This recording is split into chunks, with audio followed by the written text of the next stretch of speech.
Hey, it's Chris here with your long weekend fishing forecast. It's July 31st, and we're looking forward to getting in a few great days of bass fishing this weekend. This week has been hot. It looks like it's going to continue into the weekend. Should be beautiful out there.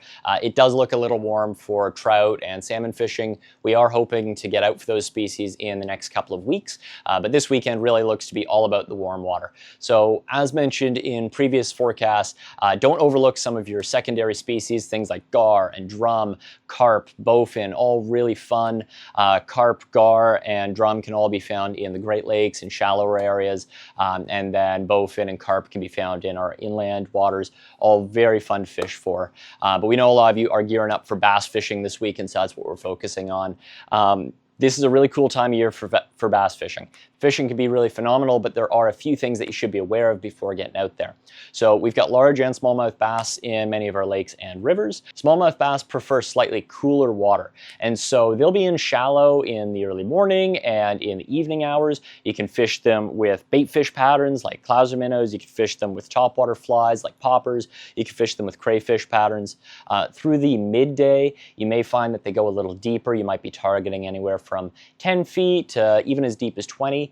Sinking lines can be really helpful if you can find some rocky shoals or points that sort of slope down into those depths.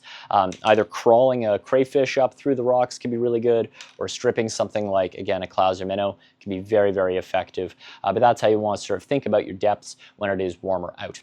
And then for largemouth, largemouth are really cool, and you should pay attention to them through our warmer months like July and August, because they actually do prefer slightly warmer water than the smallmouth. And so you can find them shallower right through the day.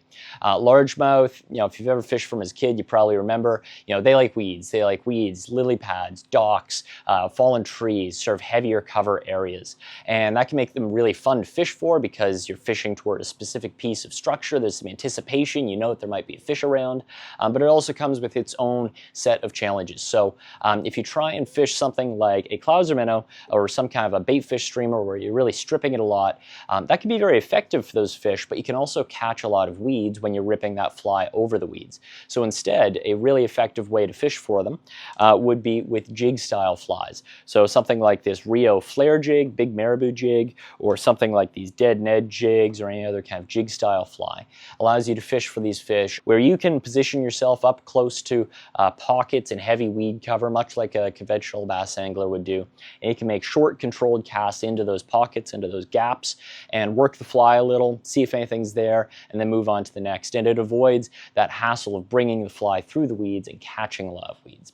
And then, of course, the other way that's very fun to fish for largemouth would be with topwater flies. So that can be with poppers. It can be with flies like the old Mr. Wiggly we talk a lot about. That looks like a big insect that fell into the water. These can be great in back bays. And other things like these Rio frog patterns that actually ride a hook point up allows them to be skated over lily pads without hanging up on things. These have been a really, really good one for us in those shallower back bays and heavy cover areas, and the blow-ups on them are pretty cool. And then if you're going to fish for river bass this time of year can be phenomenal. Water is generally lower and clearer, so you can sight fish a lot of fish. And they can be found really in almost every river that flows into the Great Lakes, but especially our steelhead tributaries, thinking about the Credit, the Grand River, the Maitland, Saugeen, some others. You can walk and wade and sight fish sometimes, and it's really fun. The primary food sources in there, you're going to have a ton of crayfish in any of those rivers. They tend to be lighter colored because the bottoms of those rivers are usually lighter colored.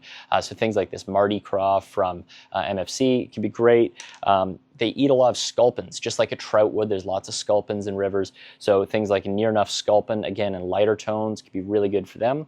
And then, of course, topwater flies can work well again. For that, we love a popper, just twitch subtly, or again, these Mr. Wigglies, just looks like a big insect. Fish it like a dry fly, give it a little twitch near banks, and you'd be amazed at the fish that'll blow up on these. So lots of fun ways to attack bass this weekend. As always, if you need advice on where to go, what to fish, anything else, come down to the shop. We'll be happy to help you out. We'll see you on the water.